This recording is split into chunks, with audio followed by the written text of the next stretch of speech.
It's your boy. It's your boy. It's your boy. Who Troy? It's your boy. Who Troy? That might be a good catchphrase. Hold on.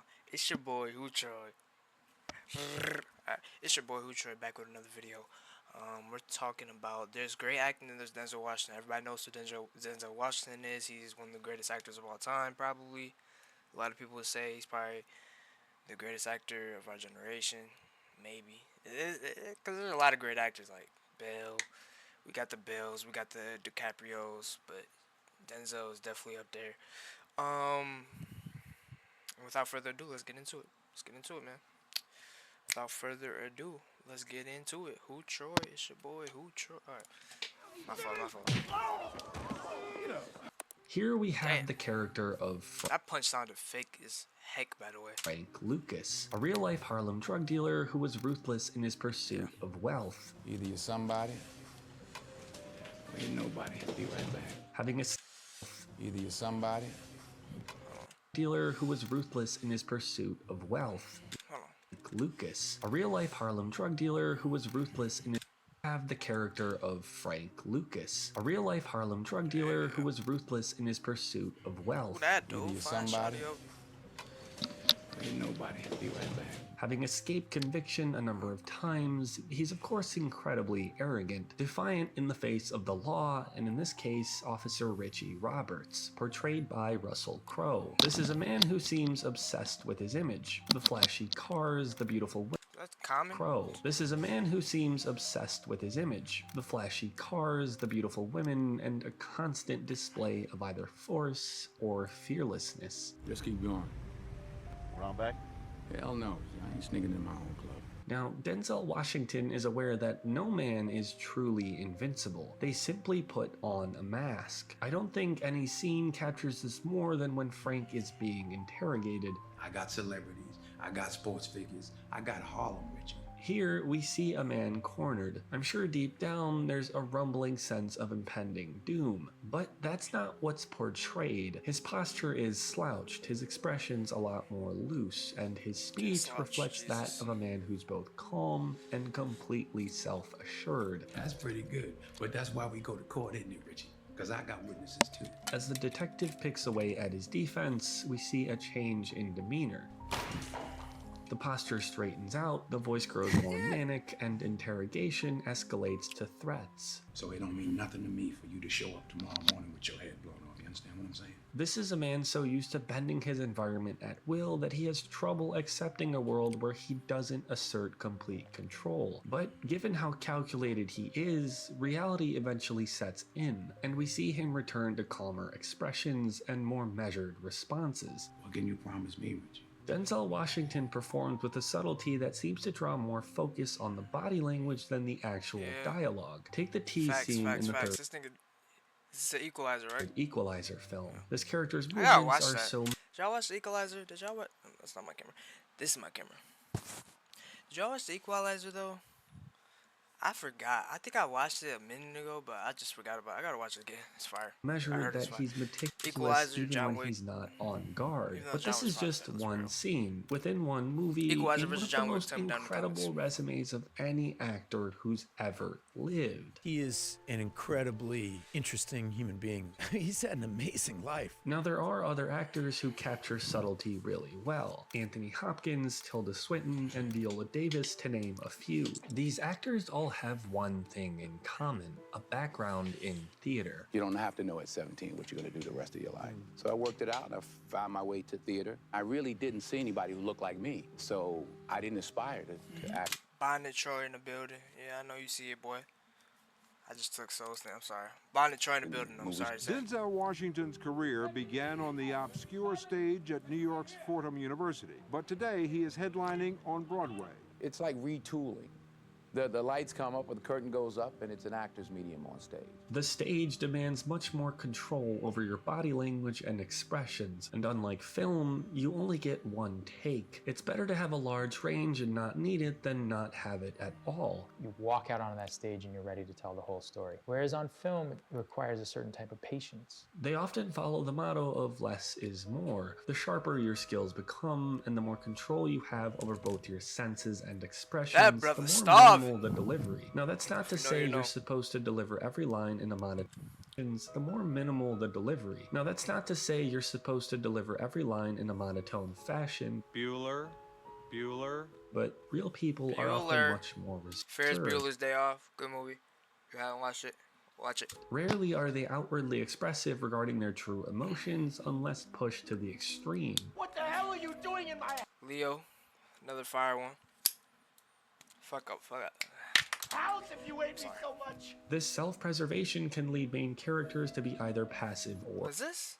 You hate me so much. unless pushed to the extreme. What the hell are you doing in my house if you hate me so much? This self-preservation can lead main characters to be either passive or forward, and in Denzel Washington's case, it's mostly the latter. La iglesia dice que hay que perdonar. Forgiveness is between them and God.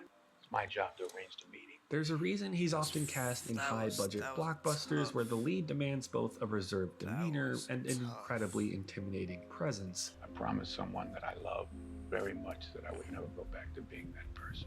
But for you, I'm going to make an exception. They can't risk taking on an actor who can't balance both. Action movies are often full of one-liners that are God, used work more on so my to create chest more, spectacle bro. than to Wow. tell an interesting story. But when you have well-written films that play Come on, man. Don't put. We all love The Rock, man. We all love The Rock. We all love some. Maybe we all love some of his movies. But don't put The Rock in a Denzel Washington movie. Come on, man. Come on, man. You're a cool actor, but come on, man. more creatively on the action hero trope, you need someone who it's can get levels the to point this across shit. without actually saying much. And to the dust we shall return. Someone who carries a tremendous amount of restraint in his performance. Take this scene with the Russian gangsters in The Equalizer. There's a constant give and take here. While the boss delivers his monologue, Denzel never breaks eye contact. He doesn't even blink. The only communication we really get is a small but skeptical head tilt. Yet as we cut to each individual preparing to arm themselves, we get the feeling he's aware of all of it. The only time his instincts drop is when he realizes the negotiations are over, and the other party shrugs him off. This is, of course, short-lived. However, this intensity isn't limited to action heroes. Fences is full of monologues and one of the best depictions of Washington's range and restraint. Now, I don't give you everything I got to give you. I give you Heard your this. life.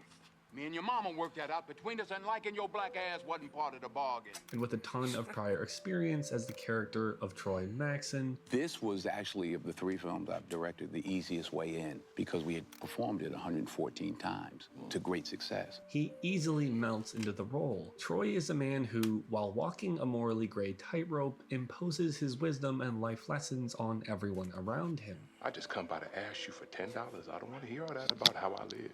Boy, your mama did a hell of a job raising you. Despite being plagued by his own troubles, Both my eyes were swole shut. I thought I was blind. I couldn't see nothing. I just laid there and cried. he's a victim of his life's circumstances. When he delivers a line, there's a sense of guilt behind the words. Now, don't you go through life worrying about whether somebody like you or not. You best be making sure they're doing right by you. It's as if he knows his behavior Give is me wrong, advice. but he's too far stuck in his old ways to ever change. It's only when he crosses a line he feels he can't come back from does the sympathy begin to flow. I'm gonna be your daddy. Huh? Yeah, I'm gonna be somebody's daddy.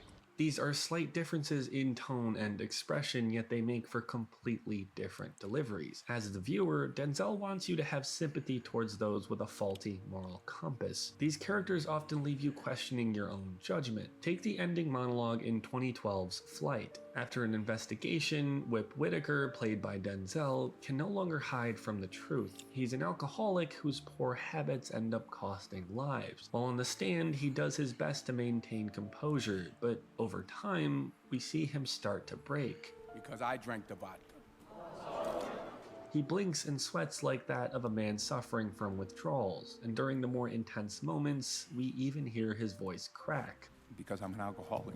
Keep in mind these movements are instinctive. Any break in attention or intrusive thought could disrupt the whole flow of the scene, so he has to be constantly in the moment. While Denzel is a master of playing a reserved hero or a morally gray protagonist, we rarely see him as the villain. From the beginning, American Gangster showed us the true colors of Frank Lucas. We saw him as a ruthless businessman who'll stop at nothing in his pursuit of wealth and power. But what happens when the roles are reversed? Instead of the dealer, you're the cop. You want to go to jail or you want to go home? This was fire. Oh boy, if you haven't seen this shit. Training Day. If you haven't seen it, another To recommendation. go to jail, for you want to go home was not written. I just Another put that in there. recommendation for Almost you. that whole last scene when I'm screaming at everybody, I made it up. Just with an equally clouded moral judgment. What we initially At everybody, I go home was not written. I just put that in there. Almost that whole last scene when I'm screaming at everybody, I made it up. just with an equally clouded moral judgment. What we initially think, though, is the complete opposite. The film opens with an eager Jake Hoyt arriving at a diner to Alonzo Harris, a detective content with the comfort of his morning paper. He's well dressed, clean shaven, and his movements seem incredibly measured. This is a cop who's clearly seasoned, so much so that the rookie can barely maintain composure. This seems to irritate Jake Harris Hoyt, at first. Giving Hoyt a bump too, And boy. as a result, That's why I read it, because it Definitely look entertains me. flustered. You won't let me read it. Hoyt grows desperate. Well, there was a DUI stop. A DUI stop. But then you see a shift in Harris's demeanor. Frustration turns to eagerness the more the rookie rambles. Fully loaded and locked. No shit. No shit. So, The audience initially views Harris as a man hungry to pass on his guidance, when in reality, he sees Hoyt as nothing more than a mark. He's pretending to humor the rookie for the entire exchange. All he really sees is an amateur fit for manipulation.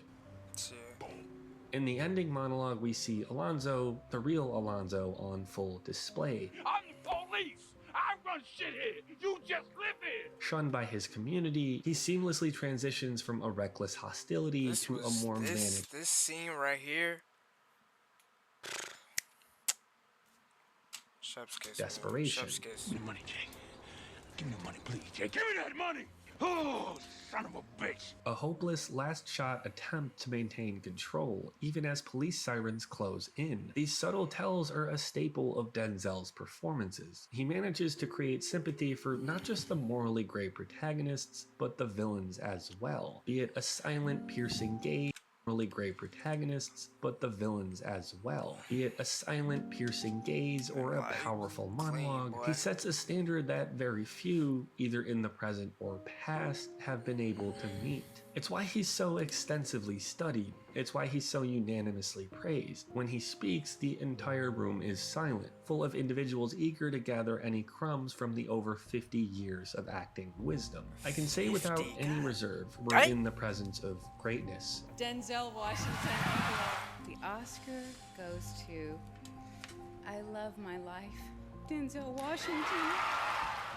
And hopefully, as time passes, we get the pleasure of watching him continue To I Love My Life, Denzel Washington.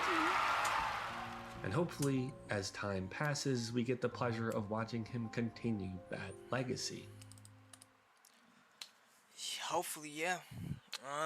Damn, there wasn't much I got, bro. It's a good W video. What's your name? Renzi? W video, bro. W video. W video. W video. This was a good video.